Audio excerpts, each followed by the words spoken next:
Cette émission propose une analyse psychologique et comportementale basée sur les éléments de l'enquête et les documents du domaine public concernant l'affaire Dupont de Ligonnès. Bien que les thèses développées s'appuient sur des faits documentés, nous rappelons qu'à ce jour, Xavier Dupont de Ligonnès n'a pas été jugé. Conformément à l'article 9-1 du Code civil, il reste présumé innocent. Les propos tenus dans cette vidéo constituent une interprétation de profilage psychologique et ne sauraient se substituer à une décision de justice.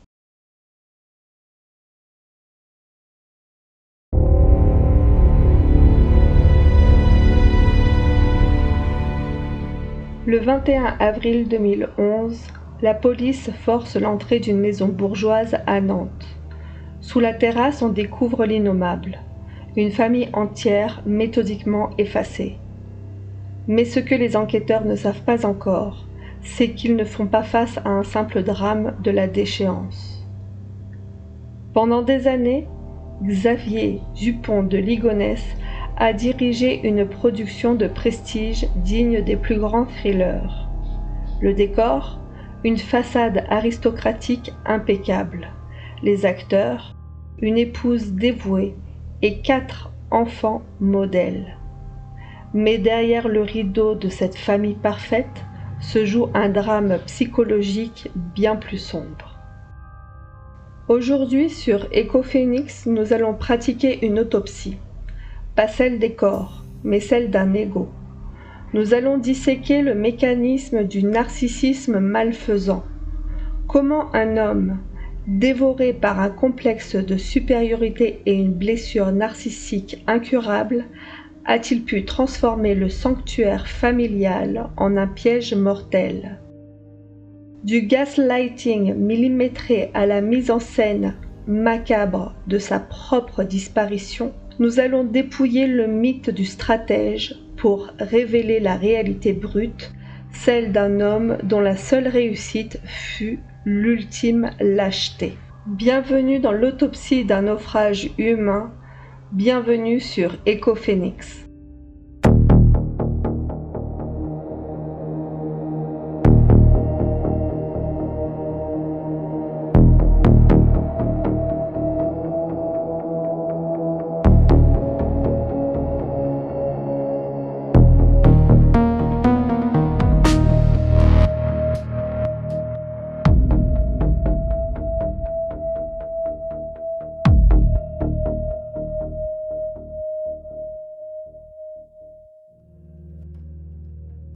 Pour comprendre le drame, il faut entrer dans l'intimité du couple Ligonnès.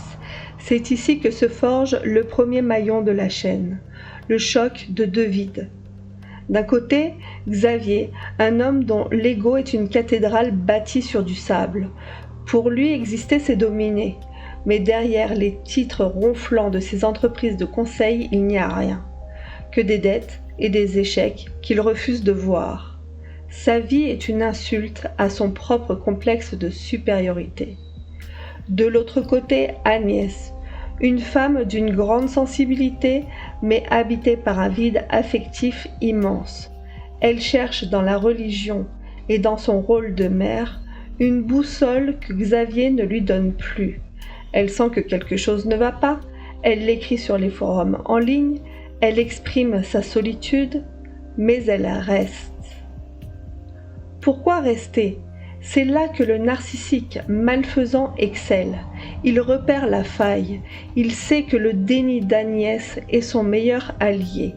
Pour elle, admettre que Xavier est un manipulateur ou un raté, ce serait admettre que sa vie entière est un mensonge.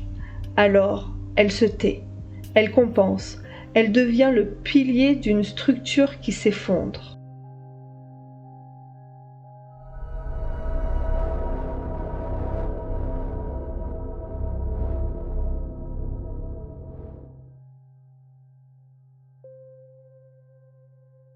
Les enfants ne sont pas épargnés. Dans le système Ligonnès, ils ne sont pas des individus, mais des extensions de l'image paternelle. Ils doivent être brillants, polis, impeccables. C'est ceux qu'on appelle la toxicité domestique par procuration. Xavier surveille tout, les notes, les fréquentations, le comportement. Ce n'est pas de l'amour paternel, c'est de la gestion de patrimoine symbolique. Si un enfant échoue, c'est Xavier qui est bafoué. Chaque membre de la famille marche sur des œufs, de peur de briser ce miroir de famille parfaite que le patriarche a décrété.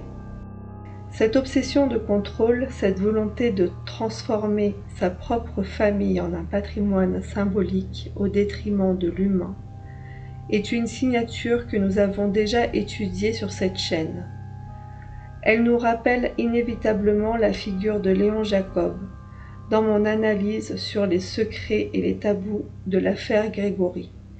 Je vous décrivais comment Léon avait instauré un règne de terreur et de mensonges, utilisant lui aussi le prestige social, celui d'anciens combattants, de patriarches respectés au village, pour camoufler l'inceste et la haine viscérale qu'il vouait à Albert Villemain. Xavier et Léon partagent la même pathologie, celle du manipulateur qui a besoin d'un bouc émissaire pour évacuer sa propre honte. Pour Léon, c'était Albert. Pour Xavier, ce fut sa propre famille, devenue le témoin insupportable de son échec. Si vous voulez comprendre pourquoi ces gourous familiaux parviennent à abolir le libre arbitre de tout un clan pendant des décennies, je vous conseille vraiment de voir ou revoir cet épisode sur les Jacob.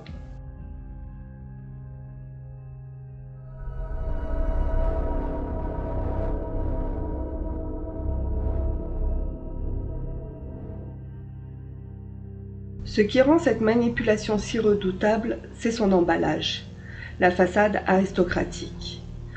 Dans la France de province, le nom, la particule et la pratique religieuse sont des laissez-passer. Ils créent un billet de confirmation chez les autres. On se dit, un homme si pieux, si bien né, ne peut pas être un monstre. C'est le camouflage social ultime. Xavier utilise les codes de la haute bourgeoisie comme un gilet pare-balles contre les soupçons. Quand il commence à vendre les meubles ou à retirer les enfants de l'école, les gens s'étonnent, mais personne n'alerte la police. Pourquoi ? Parce que le masque de l'aristocrate est plus crédible que la réalité du prédateur. Faisons une pause. Ce que nous voyons ici, c'est un schéma classique de l'emprise. Le signal d'alarme n'est même pas la violence en amont, qui aurait pu prévenir du drame, mais c'est l'incohérence. Jusqu'à cette nuit tragique, dans une maison bourgeoise nantaise, la violence n'existe pas. Elle est un fantôme.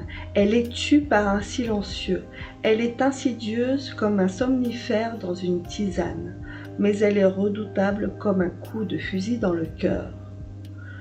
Quand le récit de vie, le succès, la noblesse ne collent pas du tout avec la réalité matérielle, les dettes, les mensonges, le narcissique ne change pas de direction, il durcit son contrôle. Si vous observez dans votre entourage une obsession pour l'image au détriment de la vérité, vous êtes peut-être face à une structure toxique en pleine accélération. Parlez-en à votre entourage et surtout ne restez pas dans le déni.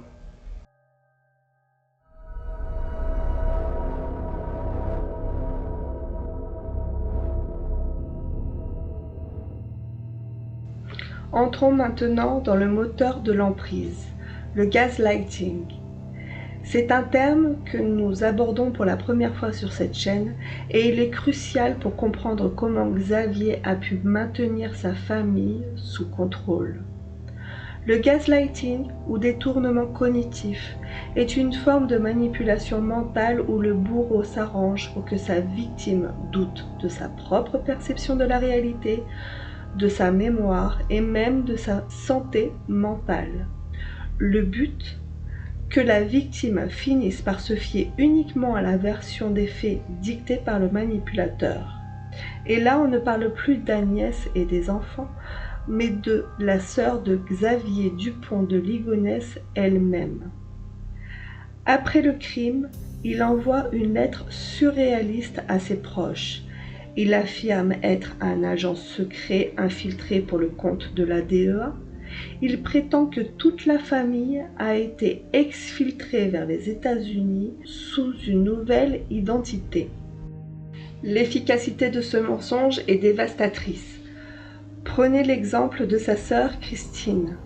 Malgré la découverte des corps, malgré les preuves scientifiques, elle reste aujourd'hui encore persuadée que cette mise en scène n'était qu'un leurre pour protéger la famille.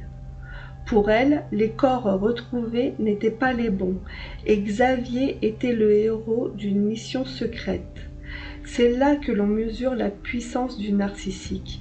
Il parvient à implanter sa propre réalité dans l'esprit des autres, au point de leur faire nier l'évidence physique d'un drame. Agnès et les enfants n'ont jamais su qu'ils allaient devenir les héros d'un film d'espionnage. Pour Xavier, ils n'étaient déjà plus des êtres humains, mais des pions dans l'ultime scénario de sa survie sociale. Xavier ne se contente pas de détruire sa famille, il réécrit l'histoire pour ceux qui restent. C'est l'acte de manipulation ultime. Transformer un quintuple assassinat en un film d'espionnage héroïque pour paralyser les soupçons de son entourage et s'offrir du temps pour disparaître. Cela souligne que son narcissisme est tel qu'il continue à manipuler le monde entier même après avoir tout détruit. Il étend son périmètre de manipulation sur d'autres personnes. Cela démontre deux choses. Sa soif de manipulation est insatiable, voire maladive, et sa lâcheté redoutable qui le pousse à s'inventer une vie abracadabrante pour camoufler la triste réalité de ses échecs. Mais la toxicité de Xavier ne s'arrête pas au cercle familial.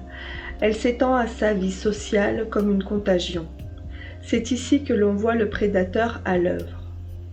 Aux yeux de ses clients, il est un consultant brillant, héritier d'une lignée noble. Aux yeux de ses maîtresses, il est l'homme incompris, une âme d'élite étouffée par sa vie domestique médiocre. À chacune, il raconte une version différente de lui-même pour obtenir ce qu'il veut, de l'admiration, du sexe ou de l'argent. Il emprunte des sommes astronomiques à ses proches, à ses compagnes, sans jamais les rembourser. Pour un narcissique de ce type, les autres sont des ressources, des objets utilitaires destinés à nourrir son ego et son train de vie. Quand la ressource est épuisée, il ne rompt pas, il s'efface. Cette capacité à vivre deux vies parallèles sans que sa confiance ne vacille s'appelle la dissociation narcissique. Xavier est capable d'organiser froidement l'exécution de sa famille le matin et d'écrire des lettres d'une courtoisie extrême l'après-midi. Il ne ressent pas de culpabilité car il est persuadé d'être au-dessus des lois humaines. Il est l'élu, le stratège, et dans l'esprit de Xavier, si la réalité matérielle, ses dettes et sa ruine ne correspondent pas à son ambition, alors c'est la réalité qu'il faut supprimer coûte que coûte. Le signal d'alerte ici est ce que j'appelle le récit héroïque constant. Si une personne de votre entourage semble toujours être soit la victime d'un complot mondial, soit le héros d'une mission secrète que personne ne peut vérifier, soyez extrêmement vigilants. Le manipulateur crée du mystère pour masquer son vide. L'isolement qu'il impose, souvent sous prétexte de protection, est en réalité sa méthode pour s'assurer que personne ne vienne briser le miroir de son mensonge.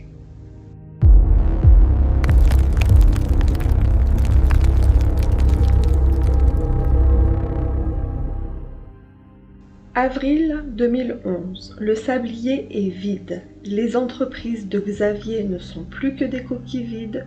Ses dettes se comptent en centaines de milliers d'euros et surtout, il a épuisé toutes ses dernières ressources d'emprunt.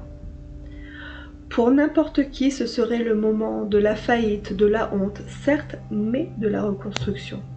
Mais pour un narcissique de la trempe de Xavier, l'échec n'est pas une option.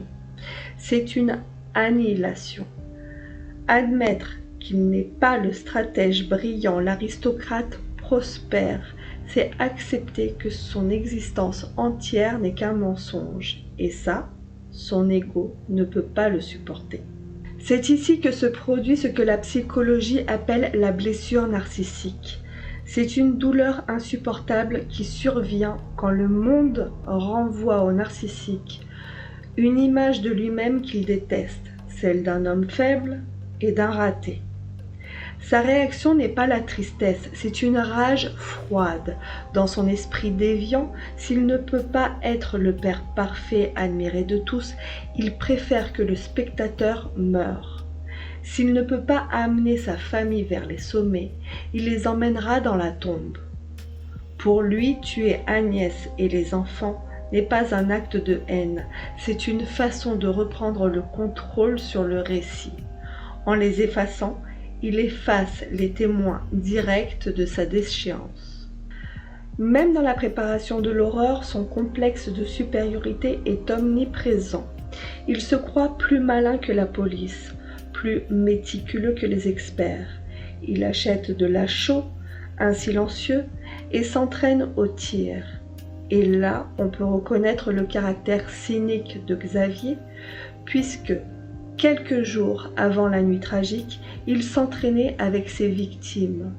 Tout est planifié comme une opération militaire. Il méprise la vie humaine, y compris celle de ses propres enfants, car dans sa hiérarchie mentale, personne n'est aussi important que son propre confort psychologique. Il se voit comme un dieu décidant du destin de ses sujets. Cette déconnexion totale de l'empathie est une signature ultime du narcissique malfaisant. Un point de prévention essentiel que je pourrais vous donner est de faire la différence entre une colère saine et une rage froide. La colère s'exprime, elle explose et elle passe. La rage froide du narcissique bafoué est silencieuse. Elle se traduit par un calme inquiétant, une organisation maniaque et un retrait affectif total. Si un proche, dans une situation de crise majeure, semble soudainement trop calme ou déconnecté de la gravité des faits, c'est souvent le signe que le mécanisme de défense narcissique a pris le dessus sur l'humanité.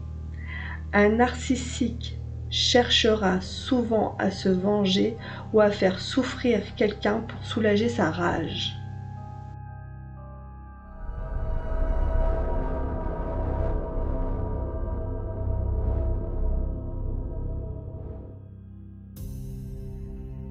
Entre le 3 et le 6 avril 2011, Xavier Dupont de Ligonnès exécute son plan. Ce n'est pas un crime passionnel, c'est une opération logistique. Il tue sa femme et ses 4 enfants dans leur sommeil avec une précision et une patience chirurgicales. Il ne se contente pas de supprimer des vies, il met en scène leur disparition. Il enterre les corps avec des icônes religieuses, range la maison, laisse des mots d'excuses sur la porte. Il veut rester le maître du récit jusqu'à la dernière seconde. Pour le narcissique, la mort des autres n'est qu'un décor pour sa propre survie. Après le crime, Xavier entame une longue dérive vers le sud. Ce n'est pas une cavale héroïque d'un espion, c'est un trajet d'un homme qui s'évapore. Il dîne seul, il dort dans des hôtels de bas de gamme, il retire de l'argent sous l'œil des caméras. Beaucoup ont vu dans ces images la preuve d'un sang-froid hors du commun. Mais si on regarde de plus près, on y voit surtout le vide. Une fois son public supprimé, Xavier n'est plus rien. Il n'a plus personne à manipuler, plus personne à qui mentir. Il ne lui reste plus que sa propre solitude, errant dans un parking de Roquebrune-sur-Argent avant de disparaître dans la nature. On a souvent qualifié cette affaire de mystère. On a fantasmé sur sa survie, sur sa nouvelle vie en Amérique ou ailleurs. Mais sur Ecophénix, le pseudo-romantisme n'a pas sa place. Nous préférons utiliser l'objectivité crue et appeler ça par son vrai nom, la lâcheté. Un vrai stratège assume ses pertes, il apprend de ses échecs pour devenir meilleur les jours suivants. Un vrai père protège les siens même dans la ruine. Xavier lui a préféré l'annihilation de ses proches à l'écorchure de son orgueil. Sa disparition n'est pas un exploit, c'est l'acte final d'un homme trop lâche pour affronter le regard de la justice et le miroir de sa propre médiocrité. L'affaire du pont de Ligonnès nous enseigne une leçon brutale de la nature humaine. Le danger ne vient pas toujours de l'extérieur, il peut dormir dans la chambre d'à côté, caché derrière un nom prestigieux et une éducation parfaite. Apprendre à identifier le narcissisme malfaisant, le gaslighting et ses failles que l'on tente de combler par le contrôle, ce n'est pas seulement s'intéresser aux faits divers, c'est apprendre à protéger sa propre réalité.